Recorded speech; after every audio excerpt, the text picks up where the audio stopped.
Hello and welcome back to the GeoRGB community. It is a pleasure for me to present the third Geostatistics course for beginners using R and QGIS. The main topic of this course is the structural analysis for Kriging, Cokriging interpolation.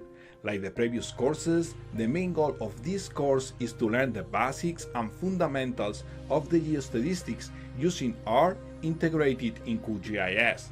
The integration of these two softwares is something really powerful because R is one of the most popular softwares for geostatistics and it is free, and QGIS is one of the most used softwares for geographic information systems and it is free and also open source. Let's see the bullets for this third course. Totally original content. You are not going to find any other course related to the integration of R in QGIS for geostatistics. This is the only one so far. More than 6 hours of content, more than 35 R scripts to be integrated in QGIS, structural analysis based in real cases and potentially real, variety of scenarios, data with trend, data without trend, raw data, data transformation, etc. Dozens of graphic illustrations to make easy and understandable all the explanations, video tutorials for all the lessons with download access to the scripts using during the course, educational technique, easy to follow and easy to learn. Anyone can be part of this course. Access to the course on mobile and desktop computers, certificate of completion, questions and answers section to be in contact with the instructor, and more and more and more things. Also, let me speak a little bit about the GeoRGB community. Currently, we are more than 2,700 subscribers. Also, a few months ago, I started the Facebook community, and now we are almost 1,600 followers.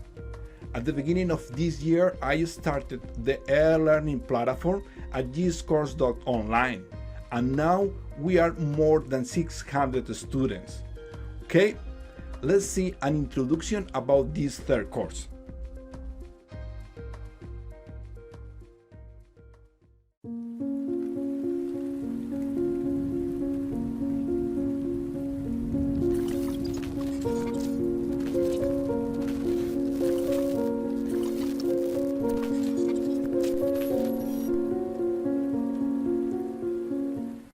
If you think this type of content it is interesting, just leave a like and also share with your social media. If you think it is not interesting, just leave a dislike. Also, I would like to know what is your opinion about the integration of R in QGIS. Do you think it's useful? Please leave a comment at the comment section below. Another thing is, if you want to get an awesome promotion code for this course, just watch all the video because during the video I'm going to provide you that code. Now let's talk the things you need in order to be successful in this third course. You need to have knowledge in exploratory data analysis related to the univariate analysis and also bivariate analysis. It means that if you didn't take the two previous courses, I hardly recommend to take them. But if you already have a knowledge in exploratory data analysis, even if you didn't take the two first courses, you can follow anyway the third course, okay? But if you don't have any knowledge, it is going to be pretty difficult to understand the things that we are going to explain in the third course. Even sometimes we are going to make some references to the previous courses. We are going to talk about things that we already did at the previous courses. Even if you don't want to take the previous courses, you can get some information, some experience and knowledge on univariate analysis, watching other videos in YouTube or reading any article or PDF related to the exploratory data analysis, okay? But you need that acknowledged in order to be successful at the third course. In this third course, we are going to be using two types of data set. One is going to be related with contaminated soils, and the other one is going to be related with groundwater. But you have to be aware that the methodology of the work, the workflow, can be applied to any other type of parameters, okay? We are using these two types of parameters, contaminated soils and groundwater, because that one has very particular things that allow us to work with a lot of different kind of scenarios. The first lesson is going to be pretty theoretical, because it's going to be about the definition of a random function and also the definition of stationarity and the types of stationarity that we can get in our data and how we can deal with that stationarity, okay? Or what happens when we don't have any stationarity. Then after that, we are going to start to work with the scripts and integrate that scripts in QGIS. Now let's go to see some of the scripts that I already integrate in QGIS to show you how they look like. Then, for example, we can start with the cloud variogram. Then double click here. I'm going to select, in this case, the logarithmic zinc concentration that I have already in my attribute table. Then for the cutoff, in this one is going to be 4,500 meters. I'm going to add all these labels now. I already added all the labels. At the x-axis, we are going to have the lag distance of h in meters. At the y-axis, we are going to have the semi-variance of the logarithmic with base 10 for the zinc concentration in ppm. The title of the graph is going to be the Omnidirectional semi-variogram cloud, and the subtitle is going to be logarithmic base 10 data transformation. Then now I'm going to run that script and just double click to open. And this one is the result. As I said previously, here we have the lag distance. Here we have the semi-variance, and the title of the graph is going to be Omnidirectional semi-variogram cloud. Don't pay attention to the parameters that we are using, because all these things are going to be explained at the course. Now let's go to create the covariogram. I'm going to close this one here. Then let's go to move to the top a little bit and double click on the cloud covariogram. Here the parameter again is going to be the logarithmic with base 10 for the zinc concentration. The cutoff again is 4,500 meters. We are going to talk about this parameter. I'm going to fill all the labels. I fill already all the information. The important thing here is how we can automate all the process, okay? And how we can use these scripts to any type of project that we load on QGIS. Now I'm going to run this one and double click to open. And this one is the result. In this case, what we have is the omnidirectional covariogram cloud with log base 10 data transformation of the zinc concentration. And here we don't have the semi-variance, now we have the covariance. And here we have the lag distance in meters. In these two cases, we are assuming that we have a constant mean and we can use ordinary Kriging. But let's see what happens when we have a trend in our data. Then we have to use the semi-variogram cloud, but then we have to remove the trend. Then I'm going to load now the groundwater dataset. Okay, I loaded all the information, and now let's go to run again the semi-variogram, the omnidirectional semi-variogram cloud to see the trend on this data. Okay, then here I'm going to add the parameter of interest, that is going to be the groundwater.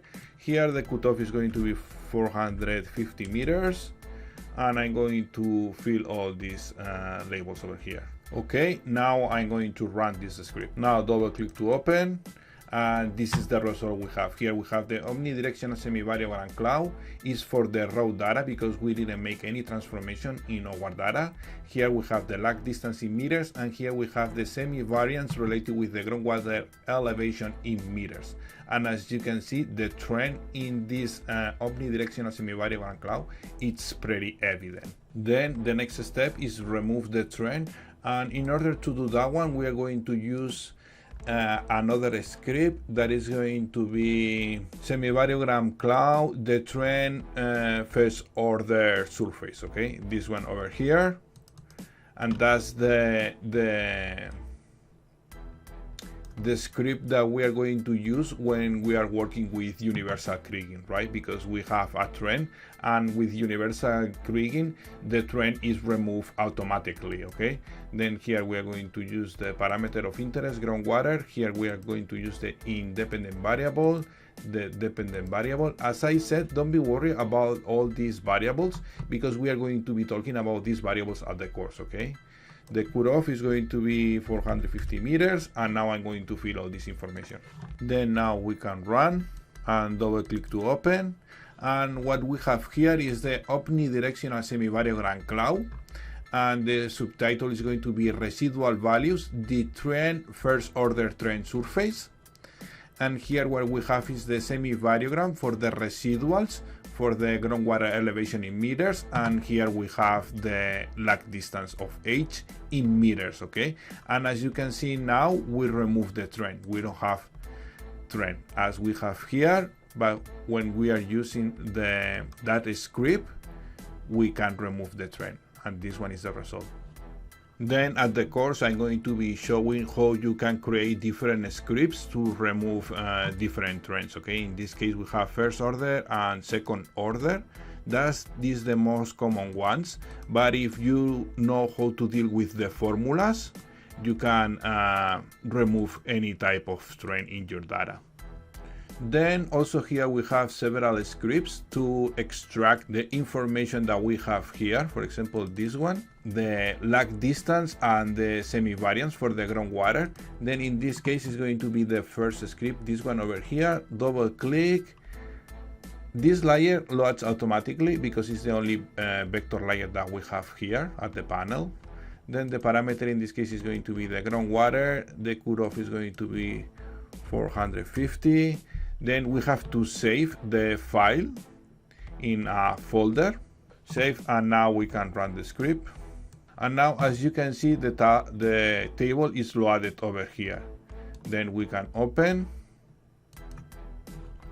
I'm going to read the results over here. And what we have here is the distance, the lag distance, and the semi-variance, okay? And also we have the combination of samples, okay? In this case, for example, the result of this data comes from the piezometer 49 with the piezometer 11, okay? And here we don't have any direction because we are talking about omnidirectional semi-variogram. And then with this data, then you can do other type of statistics also. Then here we have also different scripts to extract the information from the different types of semi-variogram cloud. Okay, this one is for semi-variogram cloud, the omnidirectional one, when we extract the first order trend surface, and this one is when we extract the second order trend surface. Okay, then the important thing is to know how you can create these scripts. Then you can adapt these scripts to your necessities. Okay, that's the point. Now let's go to load again the Muse-River dataset, and then let's go to work with the semi-variogram cloud, but in this case it's not going to be omnidirectional, it's going to be directional. Then we are going to add an angle to make the representation of the cloud with a specific direction. Then now we are going to work with the semi-variogram cloud, and it's going to be directional. Then double click, add the parameter. In this case, what we're going to use is just the zinc concentration. Then the cutoff in this case is 4,400 meters. And as you can see here, we can add the angle, okay? Then we are going to do this graph for an angle of 45 degrees. And also we can add the tolerance angle, that is going to be 22.5. And now I'm going to add all these labels. Then I have all the information already. I'm going to run the script. Now double click to open. As you can see here, it is not really important, the cutoff, the distance, because this distance is going to be depending on the angle, okay? Here I'm going to close this one. Here we have an angle of 45 degrees. It means that we are going to make the representation here. If that one is 0 degrees, this line over here, then 45 degrees is going to be something like that, okay? We are going to take this direction. And with this direction is pretty good because we have all the points, right? But if we take, for example, a direction of 90 degrees, we are going to have something different. Then let's go to open this one. Okay, and directional for 45 degrees, the semi-variogram cloud is this one. And here we have the semi-variance for the zinc concentration in ppm, and here the lag distance. Now I'm going to do the same, but for an angle of 90 degrees to see how we are going to get less points, okay? Then I'm going to run this one again. Okay, now everything is ready. I put 90 degrees, then run, double click to open. And as you can see, now we have less points, okay? Because with a direction of 90 degrees, what happened here is that we don't have much points, okay? Like this one, if we have this direction, we have a lot, right? And also another good thing is when we have all the information filled, we can change the parameters here and run again the script, right? For example, now I can add, for example, here 135 degrees. I can change here the title 135, and I can run the script again and then open the results, and we are going to have a different semi-variogram cloud for this direction, right? Now we have this one for 45, this one for 90, and this one for 135. Now I am going to show you an experimental semi-variogram for the omnidirectional, okay? Then it's going to be this one over here, experimental semi-variogram omnidirectional. Then double click. I'm showing you a little bit all the scripts that I have. I cannot show you all of them, just a few of them to have an idea of how the course is going to be about it. Right now I'm showing the scripts, but you have to think that in each lesson we are going to be talking about the scripts and also the geostatistics, right? How it works, everything, okay? And I'm going to show you different type of graphs, but at the moment I show you just the scripts, okay? Then here again we are going to use the zinc concentration.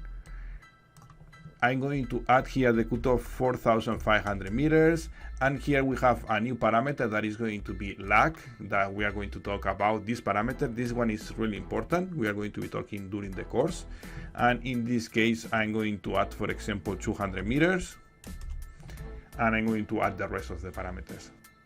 Okay, I ran already the script, but I didn't record. Then I'm going to record now, then I'm going to run. I fill all this information here, then run, and double click to open. Is this one over here? Here I make a mistake because that one has to be the omnidirectional experimental semi-variogram, because there is no a specific direction, okay? It's the omnidirectional. Then here we have the lag distance in meters, and here we have the semi-variance of zinc concentration in ppm. Then each of these dots, it's an average, okay? And this average, it was taken with 811 different points of information, okay? That's the value that you can see over here. Is related with the number of pairs we was using to get this value over here for the experimental semi-variogram, okay? And that one is really good, right? Because here we can see if the value is significant or not, right? For example, this value over here is it comes from 315 different values, and that one is good because it could be significative, right? But this one, it's not significative because it's just 3 pairs of points, right? And here is 15 pairs of samples, right? And it's also not significative, right? But these ones are really significative.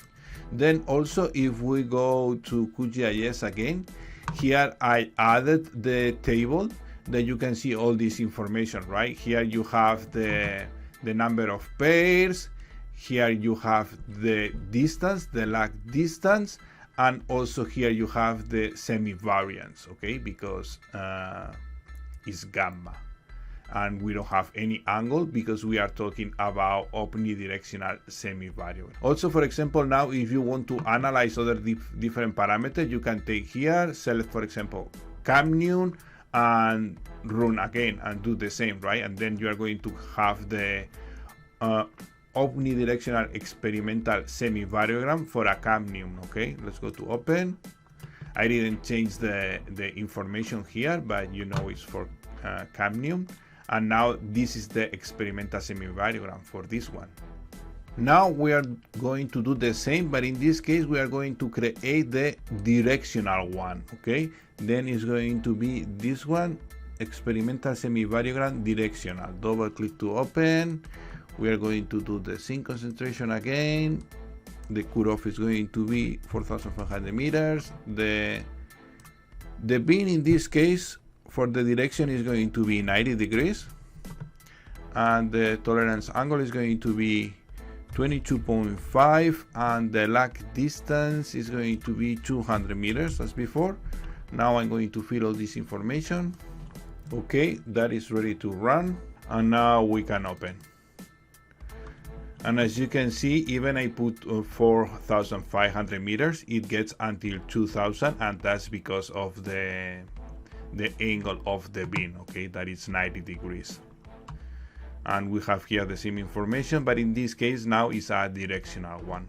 Then if we change the direction, we are going to have a different directional experimental semi-variogram. Let's go to put 45 degrees. That is going to be the longest one. 45 degrees here, and then 45 degrees here also. And run, and double click to open. And as you can see now, it gets almost until 4,500 meters. Well, it reached almost, right? And you can compare, they are totally different, right? Now let's go to see the last script, because I don't want to make this video very long, and you already get the idea about the scripts and how it works with QGIS and etc. The last one is going to be the cross validation. This one over here for the experimental omnidirectional semi-variogram, okay? In this script, we have to fill a lot of information, but don't be worried, there are a lot of parameters, but if you take the course, you are going to understand everything, okay? Then it's going to be the zinc concentration. The cutoff is going to be, for example, 4,500 meters. The lag distance is going to be 200 meters. When we are working with the cross validation, we have to add approximately these parameters here. Then for this one, I'm going to put 0.9. The model, I'm going to select the experimental one.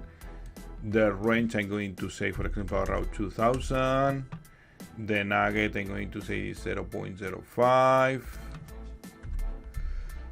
The number of bins, that's because we are going to create a histogram also.